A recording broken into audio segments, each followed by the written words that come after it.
I'd love to follow up each other different, like a more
He just don't want it.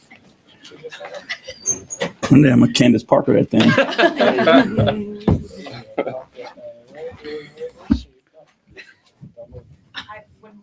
When it's taken over there, I gotta find a different.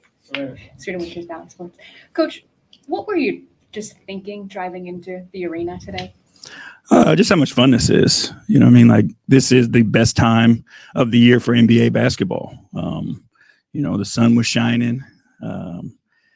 Guys were ready. We were chomping at the bit. We were texting back and forth, and everybody's ready. And that's the fun part about this time of year, is like how meaningful it is. The strategy, the possession by possession, the motivation, all those things come to play now and come to the forefront. And that's why you do what you do, is to be a part of this type of competition. I mean, you've been preparing for this game for almost a complete week straight. At some point, you can only take in so much information, but if there's one thing that you hope this group retained that you're going to implement tonight, what is that? Not giving away strategy, but it's just the level of intensity and purpose that they have to play with. How you have to limit mistakes, how valuable every single possession is.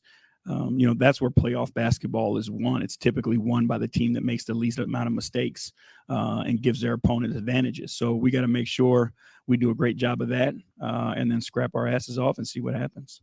Tom Withers, AP. Hi, JB. What's up, Tom? Following up on that, it has been a long week. Did you have to worry about kind of information overload, giving these guys too much to digest? Yeah, and we try to keep it as simple as we can. Our guys are very capable of taking in information, but there's still only a certain amount of things that you can change or adjust for in a week's period of time. You know what I mean? Like, you have to believe in what you do. You don't get to where you are in this position, if you don't believe in what it is that you do. So a lot of what our information is just making sure that we're sure and we're tight in what we do. And our objective is to go out and put our best foot forward. And again, you don't change that over 1 week's time. There's some personnel things, there's some small things that you can pay attention to, but we just want to make sure we're sure on who we are. Changing Isaac over the last 24 hours, you still confident you're going to be able to give you something? Did I say I was confident he was? I think you might have. I don't remember saying that. Yeah, I don't remember saying that. So we'll see. Chris Fedor, Cleveland.com. Hey, JP. Hey, what's up, Chris? Donovan was saying yesterday that one of the things he's trying to tell the guys is embrace the moment, enjoy it. What are you telling them in terms of their approach going into the playoffs? Have fun. But, understanding too, with all the hoopla that's surrounding it, like, it's still a basketball game. And it's what they've been doing their entire lives, is just playing the game. They're at their best when they're loose and having fun. Obviously, you can't be out there, not on point and treating it like a pickup game. But you have to find the joy in it, and where you're not uptight and you're so in your head overthinking that you can't react and you can't play. So go play the ball, go play ball, have some fun, but play with the purpose. In any way, over the last couple of days leading up to this, do you sense any nerves from the guys? No, practice has been loose. They've been pointed when needed to be. But again, the moment comes and we'll see what happens in the moment. But again, at bare minimum, I expect our guys to compete their tails off and play this game selflessly like they always have. Kelsey, The Athletic, did you get a chance to walk out and see what the arena looks like, and kind of what was that like when you stepped out to just see how it's all set up and everything? Again, it's it's what the moment is, and you go out there and you see the seats covered. It reminds you of what playoff basketball is. They don't do that just for a Tuesday night game in February. So again, you want to be in these positions, and all those small things are reminders of the work that you've done to put yourself in this position. And as we talked throughout the season about you guys wanting to be the best, your best at this point, throughout this week, how did you see the guys just handle all of that preparation and building on what you guys had built this season, and what impressed you about how they handled everything? They were just so eager about it. And as a group, one of our areas of growth has been communication. We have guys who are kind of quiet and to themselves. But what I saw this week is everybody was engaged, and, they were communicating to each other in a place, in a way that, I hadn't seen them do it before. And it wasn't just one guy, it was everybody on the same page, having conversations to clarify. But even when we were going through our stuff, it was communication to help one another and get on the same page. Danny. JB, you mentioned the guys being ready and amped up to go first tonight. How do you ensure as a coach that they're not overzealous or over amped up? Again, there's, as a coach, what you can control, right? And that's the message that we're giving to our guys. But then there are the uncontrollables, and like, you can't directly control a temperament of a guy. You know what I'm saying? Like, you can prepare him, give him the information, set him up. But again, guys are going to go through their own experiences at their own rates. And, this is going to be new for some of our guys. I trust in our guys. They've, shown that in big moments, they've played at the right temperament. So I don't expect anything different, but, these are learning lessons and experience that we all have to go through. And some of those lessons are learned differently for each guy. As someone who was here for some leaner years through a rebuild, what does it mean for you for this day to finally be here? I be honest with you, haven't even thought about it. Our whole thing has been preparing for today. At the beginning of the year, we were preparing for the season that was in front of us. And that's all we've been thinking about, is how do we continue to put ourselves in position to be successful? Again, reflection is for 10 years from now. We'll look back, and hopefully a lot of great things have happened, and we can reflect on it then. Nate Ulrich, Akron Beacon Journal. JB, how much preparation and focus and conversation went into kind of whether the Knicks have Julius Randle, whether they don't, something doesn't go his way? How much went into getting ready for with or without him? Our expectation was that he's going to play. No matter what the circumstances, just knowing him, he's going to give it a shot. So we put a ton of time into preparing for him. I think it's easier to prepare for him and him not be there than it is to do it the other way. You can, make minor adjustments, because again, you've seen them without him on the floor. So you're prepared for that as well. And obviously, when you take an all-star off the floor, everybody else kind of clicks up a bit. So we have a good understanding of that. But again, we spend a lot of time, preparing as if he was there, but obviously have a backup plan if he's not. Ashley Bass at Cleveland.com. JB, I know Donovan talked about some of the advice that he had tried to give the younger guys. I know the younger guys talked about it too. When you have a guy like that who's so willing to share what he knows, like, how important is that when you're getting ready to go on this stretch? It's, you can only learn from those who have been there before you. You know what I mean? Like, you can't learn anything about these experiences from someone who hasn't experienced it. So having a teammate, having a coaching staff that does have the experience that our group has, and again, like you said, the willingness to share it. Now it's a matter of the intake, and our guys have been extremely open to where they listen, they hear it. It doesn't feel like it's, preaching to them. It's just more, back and forth, a conversation about what's in front of them. And they want to know, because they want to be successful in the moment. Coach, you talked about conversations with the guys about the big crowds and the hoopla and all that. Have you mentioned anything about the game might be a little different in the playoffs, and not to let them get under the guys' skin? We talked a little bit about the officiating. That's it. That's all I got for you. Bailey Burmaster, my team is JB. Donovan Mitchell said this week that Karis LeVert just had a different edge to him, and he's been ramping up the last few weeks. What have you seen from him just this week in practice as you guys get into game one? Just the tempo and, the speed of everything that he's going through. But again, I think, it's been, 3-4 weeks where Karis has been, extremely active on both ends of the floor.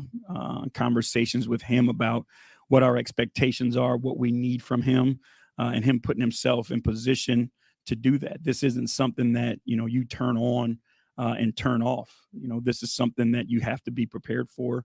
And I think he's done a phenomenal job all year of working his tail off on both ends of the floor. So this won't be anything new for him. Spencer Davies, basketballnews.com. For the core guys in particular, what they've gone through, not even just this season, but even the last few years, how do you feel like that has kind of gotten them ready for, the ups and the downs of a playoff series and trying to stay even keeled? I mean, again, it's all about experiences, right? And the benefit, if you'll call it, of getting your butt whooped quite a few times, you don't want to feel that way, right? So the change that you've seen in our guys, has to do with their decision that they didn't want to lose anymore. The better they became individually, the better they became as a team. It all started. And I mean, again, I remember a conversation with Darius before last year, and, he just talked about how tired he was of losing. And then you see him go on to have the year that he had last year and become an all-star and become one of the elite guards in our league. Like, that builds a callus to you, and how miserable that feels. So our guys this year have continued to do, whatever they could so that they didn't have to feel that way. And again, that built them as a group and brought them to where we are today. JB, what, if anything, do you do to woosah before a playoff game? You don't want to know. I do. Yeah, I'd go That's why I to. asked. Yeah, no, it's a lot of alone time, a lot of time, kind of in your own head, and just trying to prepare yourself for the things that are going to come. There's going to come a moment where emotion is involved, and being mindful enough to control that emotion. So those are things that you practice. It's some meditation, all those things to kind of keep yourself in the moment. But for me in particular, keeping my ass calm too, because I know, it's what the guys are going to need tonight. Coach, everybody. Thank you. Thank you.